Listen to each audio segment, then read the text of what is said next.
شب کریسمس سال 2025 مردم دور هم جمع شده بودن تا جشن بگیرن. اما یهو آسمون شروع میکنه به رقصیدن.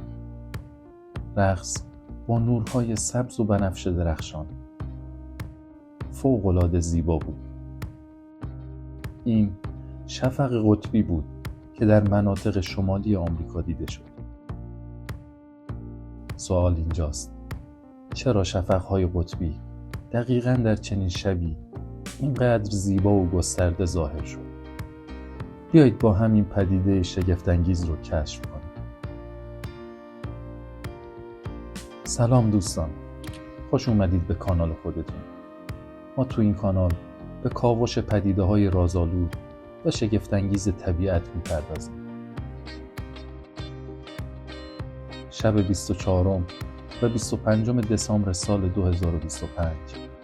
یعنی همین 2-3 روز گذشته، شفق قطبی زیبایی در آسمان شمالی آمریکا ظاهر شد که طبق گزارش نوآ در ایالت‌هایی مثل آلاسکا، واشنگتن، مینسوتا، میشیگان و ماین قابل مشاهده بود. این نمایش نورانی زیبا همزمان با اوج فعالیت خورشیدی میلیون‌ها نفر رو به آسمون خیره کرد. امروز قرار داستان این رقص آسمونی رو با همدیگه بررسی کنیم، از علمی که پشت این پدیده نهفته تا برداشت‌ها و تصورات ما آدم‌ها. بیایید برگردیم به این شب جادویی. در حالی که جهان آماده می‌شد جشن کریسمس رو برگزار کنه، آسمون شمالی به طرز شگفت‌انگیزی روشن شد. از لحاظ علمی، گزارش‌ها نشون میدن که بادهای خورشیدی سریع همراه با یک پرتاب احتمالی جرم از خورشید باعث این نمایش زیبا شدن که باعث شد تو این شب رویایی مردم عکس‌ها و ویدیوهایی از نورهای رقصان به اشتراک بذارن. صحنه‌ای مثل یه نقاشی زنده توی آسمان. اما چه چیزی باعث این زیبایی میشه؟ همه چی از خورشید شروع میشه. دانشمندان ناسا و نوآ معتقدن که ما در اوج چرخه 11 ساله خورشیدی هستیم. یعنی دوره‌ای که خورشید فعال‌تره و بادهای خورشیدی سریعتر از حفره‌های کورونال خارج میشن. این ذرات باردار با رسیدن به جو زمین و برخورد با گازها باعث تولید نور میشن. این پدیده کاملا طبیعیه. اما در سالهایی مثل 2025 قوی‌تر و گسترده‌تر دیده میشه. جالب اینجاست که حتی اگر علمی باشه، هنوز برای خیلی‌ها مثل یه معما به نظر میرسه. حالا بیایید عمیق‌تر به گذشته سفر کنیم و ببینیم انسان‌های باستانی این رقص نورانی آسمون رو چطور تفسیر می‌کردن. اول بریم سراغ اقوام اینویت‌ها در شمال آمریکا و گرینلند. برای خیلی از جوامع اینویت شفق قطبی نمادی از ارواح بود. یکی از معروفترین باورها این بود که این نورها روح مردگانی هستند که با یه جمجمه والروس یا همون شیر دریایی مثل یه توپ فوتبال بازی میکنن. تو بعضی از مناطق دیگه برعکس این نوع اعتقاد داشتن که والروس‌های مرده با جمجمه انسان بازی میکرد. این داستان‌ها نشون دهنده ارتباط عمیق این مردم با حیوانات و طبیعت اطرافشون بود.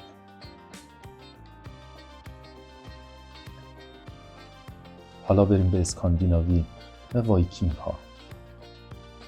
در اساطیر نورس شفق قطبی اغلب با والکری ها مرتبط بود. اون جنگجویان زن قدرتمند که روح جنگجویان شجاع رو به والهالا قلمروی اودین می‌بردن. خیلی‌ها باور داشتن که این نورهای درخشان بازتاب زره و سپرهای براق والکری ها توی آسمونه. یا حتی پل بیفراست، پلی از جنس رنگین کمان آتشین که زمین رو به سرزمین خدایان وصل میکنه. برای وایکینگ ها این نمایش گاهن نشانه ای از افتخار و شجاعت بود. و اما سامی ها، مردم بومی شمال اسکاندیناوی، شفق قطبی براشون چیزی پر از احترام و رمز و راز بود. اغلب با عنوان انرژی روح نیاکان تفسیر می شد که در دل آسمون مشغول رقص بودن. سامی ها باید به نورها احترام می ذاشتن، چون باور داشتن که اگه بی احترامی کنی ممکنه پایین بیان و تو رو با خودشون به دنیای مردگان ببرن. تو منطقه فنلاند هم افسانه زیبایی وجود داره که دلم نیومد اینو نگم. اونا شفق قطبی رو به روباه آتشی نسبت میدن. یه روباه افسانه‌ای که با دمش برفها رو به هوا میپاشه و جرقه های ایجاد میکنه که نورهای آسمونی رو میسازه. این باورها در فرهنگ‌های دیگه هم تکرار میشه.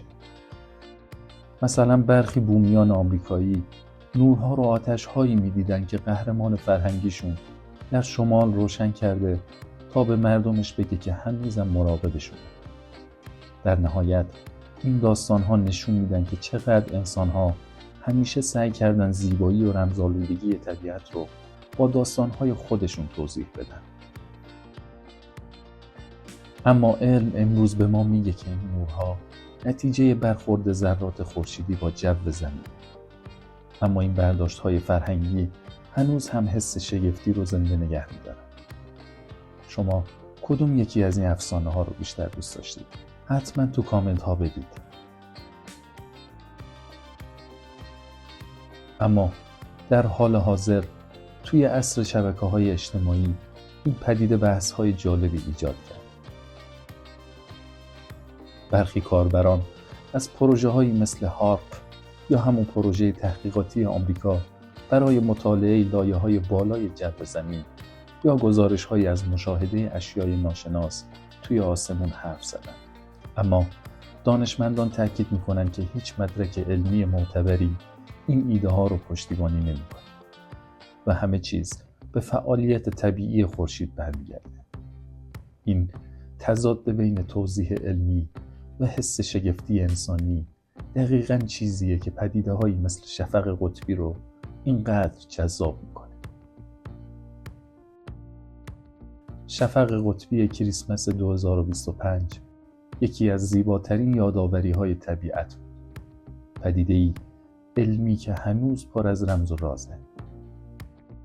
علم خیلی چیزها رو داره توضیح میده، اما همیشه این حس کنجکاوی و تخیلیه که ما رو زنده نگه میداره. شما چی فکر میکنید؟ چه چیزی باعث این زیبایی همزمان با کریسمس شد؟ لطفاً تو کامنت ها تحلیلتون رو بنویسید. اگر این داستان آسمانی برات جالب بود، همراه هم بمون تا پدیده های بعدی رو از دست ندید.